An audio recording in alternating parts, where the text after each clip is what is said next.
Assalamu alaikum wa rahmatullahi wa barakatuh. 17th of Ramadan is the day when Ummul Mumineen Sayyidah Aisha Siddiqa Radi Anha Salamu alayha passed away. So accordingly, I'm going to talk a bit about her life and the messages that we can get from her life. She is the third wife of the Prophet ﷺ after Sayyidah Khatiyatul Kubra Radi Anha passed away. He married Sayyidah Sauda Radi Anha and then Sayyidah Aisha Radi Anha. As a wife, she was revealed to the Prophet ﷺ in a dream, and this is a narration or a hadith in Bukhari. So that's the first thing to keep in mind, that his marriage, the Prophet ﷺ's marriage to Sayyidah Aisha, was by Allah's command. Because the Prophet's dreams are also a form of revelation. Secondly, the Prophet loved her immensely, and she also loved the Prophet immensely. So let's first talk about her love for the Prophet ﷺ. She would dress up for the sake of the Prophet and dress up very nicely. She would even give up things that are otherwise permitted for the sake of the Prophet ﷺ, because he did not really like them or prefer them. For instance, there's one example where she did not put henna, or in subcontinent it's called mehndi, on her hands because the Prophet ﷺ did not like the smell of henna. So she would avoid that. Why? Because just to make the Prophet ﷺ comfortable. And then she would also keep herself so clean. Like at times it would appear that she would exaggerate in keeping herself clean. But the reason was that she would say herself that because she was going to be in the company of Rasulullah sallallahu alaihi wasallam. So I mean, you can see that this is done out of love. This is done out of respect for the Prophet sallallahu alaihi wasallam. And again, if you look at one hadith in Bukhari where it's she said to the Prophet sallallahu alaihi wasallam that, Ya Rasulullah sallallahu alaihi wasallam, I do not see but that your Lord hurries in pleasing you. So now this is not just her belief. What this is her experience and observation. Remember, she was like almost like at least 10 years in the Prophet's company. And in that time, I mean, she had experienced a number of events with the Prophet ﷺ. She was very close to the Prophet ﷺ. She was in his personal space, you can say. And so when she says this, it holds a lot of weight, because she's not only saying this just out of belief. It's not something that's been revealed and she's believing on it. She has also experienced it. She has seen this firsthand, that whatever Rasulullah sallallahu alaihi wasallam likes, loves, or whatever pleases him, or whatever he wants, Allah subhanahu wa ta'ala hurries to please him. So this is again, it's an eye-opener for us that now the kind of relationship we should have with the Prophet sallallahu alaihi wasallam, that the status he enjoys with Allah that no one else has. Now, as I mentioned earlier, the Prophet ﷺ also loved her immensely. For instance, I mean, there are numerous hadiths, but the one I want to focus on now is towards the end of the Prophet's life, because that gives us an indication again that even towards the end of his life, he loved her so much, and he preferred her so much, and what her status was with Rasulullah sallallahu alaihi wasallam. So when Rasulullah sallallahu alaihi wasallam realized that his time was near, he asked his wife to agree that if he could go to Sayyidah Aisha Radi Anha's hujra, or a chamber, because of course he was sick, he was ill, and because of that he was weak, he couldn't really move from one hujra, one wife's place to the other one, so he had to stay one place, and he preferred Sayyidah Aisha Radi Anha's chamber. So that's the first indication. The second is that in his last days, Sayyidah Aisha Radi Anha was nursing him, full time. She was at his side full time, nursing him, taking care of him, and so that's the second aspect of that he preferred to be nursed by her. The Prophet ﷺ even passed away in her arms. So now imagine what kind of status she enjoys. That Prophet ﷺ, he's, remember Prophet ﷺ, our belief about the Anbiya is that they know through Wahi, and Allah basically gives them this knowledge, and they know. So imagine this, that he preferred Sayyidah Aisha Tala Anha in his last moments as well. And of course, we all know that this place where he passed away, that place ultimately became, the Rada, or the, his grave, his blessed grave, and that's where it is right now. That place is actually Sayyidah Aisha Tala Anha's house or hujra. So, I mean, that's how blessed status she enjoyed with the Prophet ﷺ. So not only did he pass away in her arms, he was buried in the same place as where she lived, right? So now, other than that, there's also narration where it is that she's supposed to have seen Sayyidina Jibreel alayhi salam, and also that he gave his salam to her, and she replied to that salam as well. So there's also that indication of, because again, remember that she was with the Prophet ﷺ in his intimate moments as well. And the wahi or the revelation would come to the Prophet ﷺ even in those times when he was alone with her. And so this is no surprise, or no, it shouldn't be, come to us as like, what is this? It's not that. It's something that is possible, not impossible, but it could actually happen, because the Prophet ﷺ was all the time in the company of his Lord, basically. His every moment was with, he was connected with Allah subhanahu wa ta'ala. So that's what I wanted to say.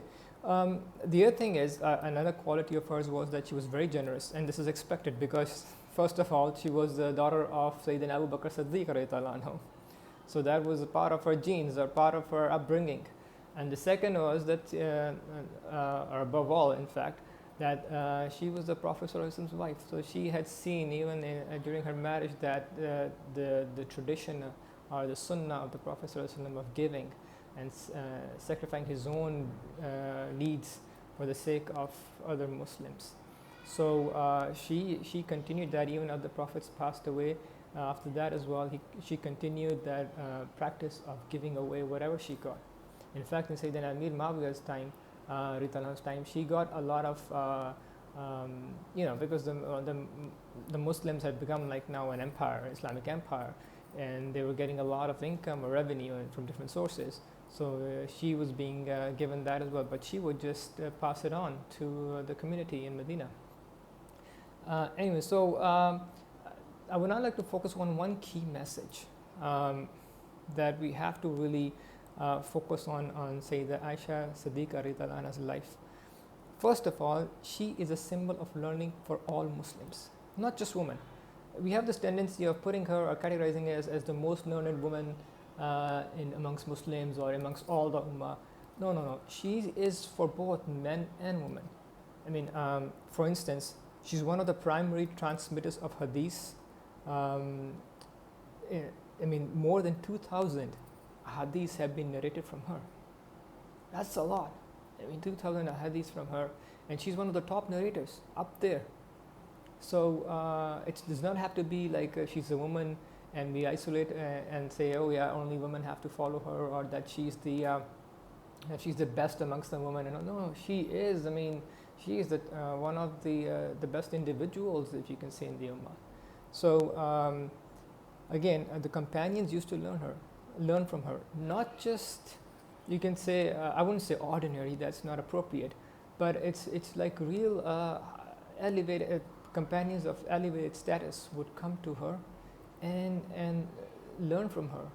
And she even had disagreements with people such as like Sayyidina Abu Hurairah radiallahu anhu and others, where she would give her opinion and would stick to it.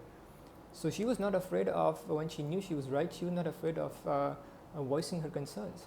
So I mean, this is again example of her of her knowledge and conviction, that she the belief that came from that knowledge. So this is what we need to now understand, that women can be teachers. Women can be on a higher status of in religion as well. They can be leaders as well in religious affairs. Like like companions are going to Sayyidah Aisha radiallahu anha to study, to learn from her. Why can we have the tradition now? Why can we have our daughters, our sisters, even our mothers, like to study religion and become teachers, not just for women but for men as well? Right now we are almost wasting 50% of our potential to be true. I mean, I'm just talking from a practical aspect now, that you have there seems to be increased focus, especially in the Indian subcontinent, on men only. What about the women? I mean, they're in front of their Lord, they're equal in stature to the men as well. That's what Allah says in the Quran, right? So no one has a status higher than the other, and except in taqwa or piety.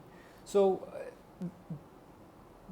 we should now try to also make sure that we focus on the women in our households around us, to that they also take up religious learning with the equal conviction and motivation and as men, and we facilitate them in that process.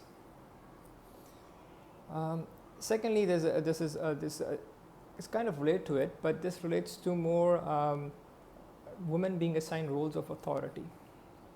So as we know, I mean, I'm pretty sure most of you would know that the issues that took place after Rasulullah sallallahu alaihi wasallam passed away, and Sayyidina Aisha radiallahu disagreements with Sayyidina Ali Karamajul Kareem, and the Battle of Jamal, or the Battle of Camel, that took place.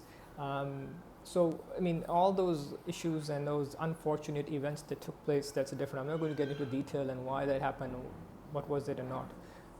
But there in the Ahl Sunnah, the view is that Sayyidina Aisha radiallahu anha didn't go to the battlefield to fight.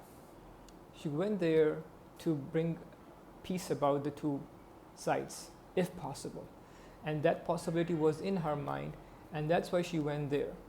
The fighting started for whatever reasons that, again, I said I won't go into discussion why the fighting started and what happened. But imagine for an instance that, let's say, that peace was brought about. Like in another time, if the past, we could change the past, and let's say peace was brought about just because the Mu'mineen was there and people respected her presence there. They came together, they agreed, which by the way happened. The peace was ensured, and it was in the night that fighting broke out because of some whatever reasons. But they had pretty much agreed on certain terms and conditions before even going to war. So if that was the case, then imagine what would be happen today. Today we will look up at Sayyidina Aisha radiallahu anha as a symbol of peace, and women being these, treating women as they should be encouraged and brought into this role. They can bring about peace amongst men. But that's unfortunate that now we just, it's been a view, a minor view, you can say even, that some scholars have said that this is a perfect example of women should not be involved in politics. They should not be involved in public sphere, because when they go, things get messed up. So, but that's, regardless of that view, the fact is that there were men as well with her. There were other companions as well with her. Why don't we criticize them? Why is it just because is just because she's a woman? That's kind of, we have to think about these things, right? Especially in today's day and age. 100 years ago, it wouldn't be a big deal or issue, just because, that was the culture of, especially in the Indian subcontinent and other parts of the Arab world as well. This culture of women not having their rights, women empowerment not being there, and that kind of stuff, which was more culturally influenced as opposed to religious. So we have to keep religion and culture separate. And now, especially in these times, these are examples for everyone. So therefore, Sayyidah Aisha radiallahu anha's step or efforts to try to bring about peace by going out and making an effort is something we should also appreciate. It's something that we should also encourage the women around us to do as well. I mean, they can take on roles of authority if required. If they are eligible, right? If they have the skills and the expertise, there's nothing stopping them from that. Of course, I mean, there are certain requirements in Islam that's for men and women both. I mean, that's taqwa. They have to be, there's ethics. There's a lot of stuff around that controls and governs their life. But that's for every Muslim. Now, there's some unique circumstances for women they have to follow. And similarly, there are some for men as well that they have to abide by. But at the end of the day, both of them can, act as not only just role models for the Muslim Ummah, but also contribute in a positive way.